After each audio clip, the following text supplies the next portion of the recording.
Ma dernière lettre, David Hallyday dévoile un nouveau titre en hommage à Johnny ce vendredi 16 mars. David Hallyday a donné son deuxième concert depuis la mort de Johnny Hallyday, à Ambès, Gironde. Comme le relate Le Parisien, le chanteur a interprété un titre inédit, en hommage à son père. Voir cet article en vidéo, un dernier cri. Ce vendredi 16 mars, David Hallyday s'est produit sur scène, pour la deuxième fois depuis la mort de Johnny, à Ambès, Gironde, non loin de Bordeaux. Comme le relate Le Parisien en kiosque ce samedi 17 mars, l'interprète de Tu ne m'as pas laissé le temps a dévoilé un titre inédit à son public.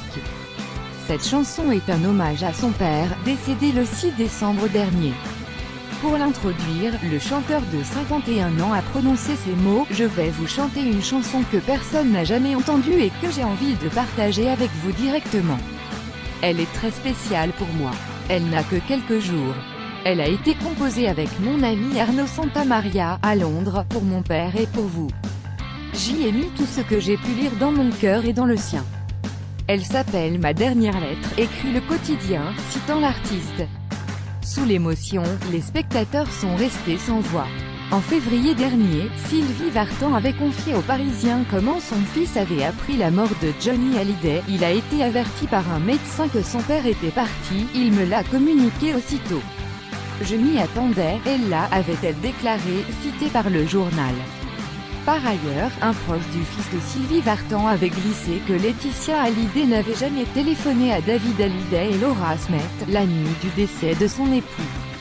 Pourtant, elle avait pris le temps d'avertir le couple Macron et l'AFP.